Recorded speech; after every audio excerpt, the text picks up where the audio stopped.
Assalamualaikum warahmatullahi wabarakatuh. Bapak Ibu hebat semuanya, dalam kesempatan kali ini saya akan melakukan demonstrasi kontekstual modul 3.1A7, yaitu melakukan jurnal monolog tentang pengambilan keputusan sebagai pemimpin pembelajaran.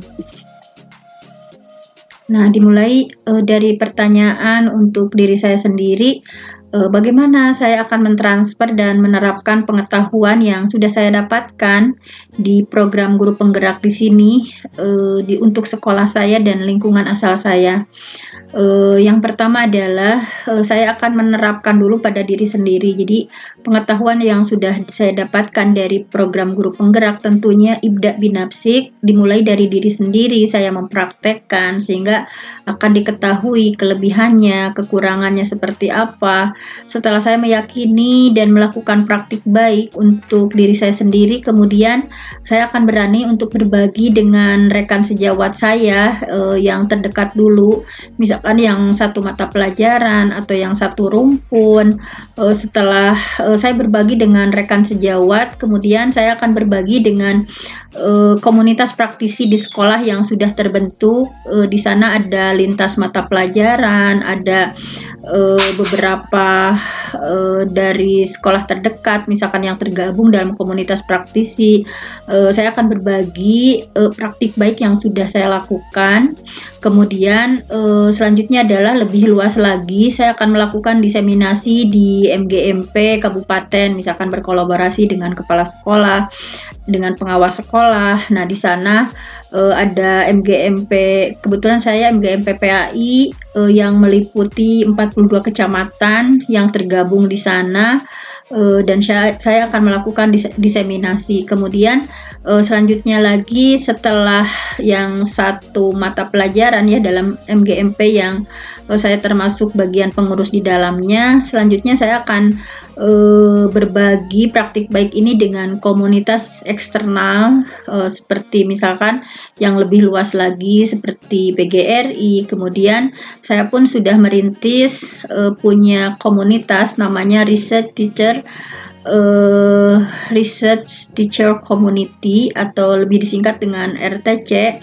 Nah, ini komunitas yang saya sudah melakukan berbagai pelatihan di sini, seperti yang hangat-hangat sekarang tentang bagaimana pembelajaran PJJ, baik PJJ seri 1, seri 2, seri 3. Nah, dan insya Allah pengetahuan yang saya dapatkan dari program pendidikan guru penggerak ini, saya akan mentransfernya dalam komunitas yang sudah saya bina selama ini. Selanjutnya adalah apa langkah awal saya yang akan saya lakukan untuk memulai mengambil keputusan berdasarkan pemimpin pembelajaran. Pastinya ya, langkah awal yang saya lakukan adalah dengan melakukan pemetaan terhadap dilema atau permasalahannya itu. Nah, apakah permasalahan atau dilema yang ada itu masuk pada bujukan moral atau dilema etika? Intinya setiap rencana keputusan yang akan saya ambil, saya pelajari terlebih dahulu. Kemudian tentunya saya akan menggunakan pendekatan konsep pengambilan keputusan berdasarkan yang 4 paradigma ilmu yang sudah saya pelajari dari pendidikan guru penggerak. Ada 3 prinsip dan ada 9 langkah pengambilan dan pengujian masalah. Nah, selanjutnya yang langkah pertama adalah saya akan berpikir apakah permasalahan yang atau pertentangan yang sedang dihadapi itu adalah termasuk dilema etika atau bujukan moral. Mungkin sedikit saya jelaskan dulu ya, apa sih dilema etika dan apa sih bujukan moral. Dilema etika itu adalah benar versus benar. Jadi intinya situasi yang terjadi ketika kita harus memilih antara dua pilihan, tetapi kedua pilihan tersebut sebetulnya secara moral benar tetapi bertentangan. Jadi ada dua kebajikan, kebajikan 1 dan kebajikan 2. Nah, kita akan memilih yang mana. Kemudian sedikit saya jelaskan tentang bujukan moral. Bujukan moral itu benar versus salah, yaitu situasi yang terjadi ketika kita harus membuat keputusan apakah kita akan memilih keputusan yang benar atau salah misalkan. Kemudian hal ini sangat membantu untuk memutuskan dari pertentangan yang ada Nah, selanjutnya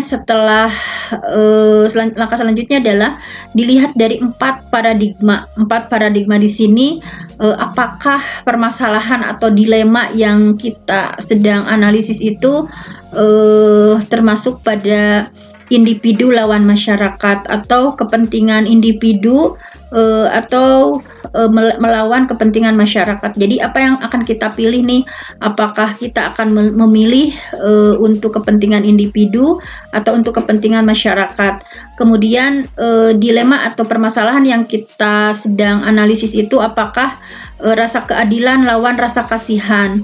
Apakah kita akan memilih untuk rasa keadilan, jadi menyamaratakan aturan yang untuk semua pihak, atau dalam hal ini ada kekecualian karena kita ada rasa kasihan di dalamnya, kemudian ada kebaikan yang akan timbul ketika memilih rasa kasihan ini. Kemudian adalah paradigma yang ketiga adalah kebenaran lawan kesetiaan.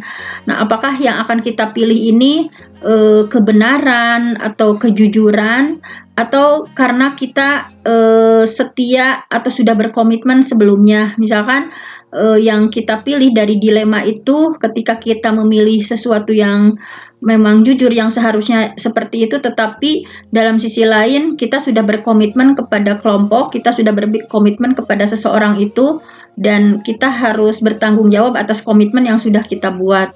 Nah, juga apakah paradigma yang lainnya itu jangka pendek atau jangka panjang?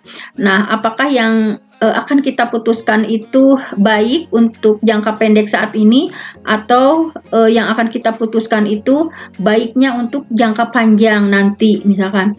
Nah, kemudian selanjutnya di sini ya sudah ada penjelasan tentang individu lawan masyarakat seperti apa, rasa keadilan lawan rasa kasihan atau justice versus mercy, ada kebenaran lawan kesetiaan, truth versus loyalty, jangka pendek lawan jangka panjang, short term versus long term misalkan.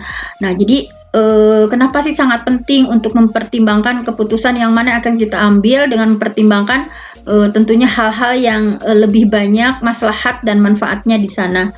Kemudian selain itu juga ada 3 prinsip pengambilan keputusan, yaitu berpikir berbasis peraturan. Misalkan apakah dilema atau masalah yang akan kita putuskan itu berpikirnya berbasis apa? Misalnya berpikir berbasis peraturan itu atau rule based thinking itu tidak bertanya tentang konsekuensi, tetapi bertanya tentang prinsip-prinsip yang mendalam. Kemudian berpikir berbasis hasil akhir. Nah, end based thinking ini mementingkan hasil akhirnya nanti akan seperti apa misalkan. Kemudian berpikir berbasis rasa peduli atau care based thinking, di mana ini berhubungan dengan golden rule yang meminta kita meletakkan diri ketika kita pada posisi orang lain akan seperti apa. Jadi kita berempati. Nah, jadi hal ini penting untuk meyakinkan diri ya, bahwa keputusan yang kita ambil itu sudah memprioritaskan apa yang diyakini banyak kemaslahatannya. Nah, jadi intinya tadi disimpulkan bahwa apakah kita memutuskan ini berpikir berbasis hasil akhir, atau berpikir berbasis peraturan, atau berpikir berbasis kepedulian. Nah, di sini ada 9 langkah pengambilan keputusan. Yang pertama adalah mengenali nilai bertentangan. Jadi, sebelum melakukan keputusan, alangkah baiknya kita sudah mengidentifikasi apakah ada nilai-nilai yang bertentangan di dalamnya. Misalkan dengan kondisi seperti ada seseorang ya, murid kita misalkan sedang upacara tuh, kemudian sesuai peraturan harus memakai atribut yang benar, tetapi ada seorang siswa yang dia memakai atribut yang tidak semestinya. Nah, dilihat dulu misalkan ketika kita akan mengambil keputusan, apakah ini yang bertentangannya apa. Kita sudah mensosialisasikan aturan tetapi dia melanggar, tetapi melanggarnya tidak karena sengaja, tetapi ada sesuatu misalkan karena faktor ekonomi, memang dia tidak memiliki uang untuk memiliki atribut tersebut misalkan. Kemudian dilihat juga siapa sih yang terlibat di dalamnya, misalkan siapa saja, misalkan seseorang misalkan seperti apa, misalkan yang di dalamnya itu ada murid, ada guru, ada siapa. Nah, kita harus betul-betul melihat siapa yang terlibat di dalamnya dalam kasus atau permasalahan tersebut. Kemudian fakta-faktanya misalkan seperti waktu terjadinya kapan, kemudian apa sih yang dibicarakan, misalkan. Terus bagaimana hal tersebut sampai terkuak atau misalkan kejadiannya di mana dan sebagainya. Kemudian ada uji benar salah. Untuk uji benar salah itu bisa dilihat nanti dari uji regulasi, ada uji intuisi, misalkan uji halaman depan koran dan sebagainya. Kemudian yang kelima adalah uji paradigma, yang tadi apakah termasuk paradigma yang mana ketika kita akan menyelesaikan permasalahan seperti itu. Kemudian ada prinsip resolusi, kemudian ada investigasi opsi trilema, misalkan apakah dari yang sudah kita putuskan itu misalkan ada dua hal yang di antara keduanya itu apakah ada sesuatu yang opsi ketiga, misalkan opsi ketiga yang lebih kreatif lagi yang bisa win-win solution, misalkan baik, sesuatu yang baik tidak sangat merugikan salah satu pihak misalkan. Kemudian membuat keputusan, tentunya keputusan yang diambil sudah berdasarkan pemikiran, analisis yang mendalam, misalkan yang tadi yang sebelumnya tidak asal memberikan keputusan tetapi keputusan yang benar-benar matang, sehingga terakhir adalah meninjau dan merefleksikan keputusan. Apa yang sudah kita putuskan tersebut kita refleksikan, misalnya langkah-langkahnya, apa yang kurang, apa yang lebih, sehingga bisa dilakukan sebagai cermin untuk menyelesaikan keputusan yang setelahnya. Nah, kemudian setelah melakukan pendekatan tadi, selanjutnya tentu saya akan melakukan refleksi diri, apakah yang saya putuskan itu benar atau salah, kemudian meminta umpan balik dari rekan sejawat. Nah, dan dibiasakan nih diterapkan untuk mengambil keputusan pribadi, misalkan ketika saya ada dilema apa yang harus saya lakukan, A atau B, misalkan membiasakan menerapkan dalam mengambil keputusan di komunitas sekolah. Jadi di komunitas praktisi, karena tentunya ya di sebuah sekolah pastinya ada berbagai permasalahan, entah itu murid dengan murid atau murid dengan guru misalkan, atau ada sesuatu yang bertentangan dengan regulasi sekolah dan sebagainya. Nah, kapan saya akan mulai menerapkan langkah-langkah tersebut?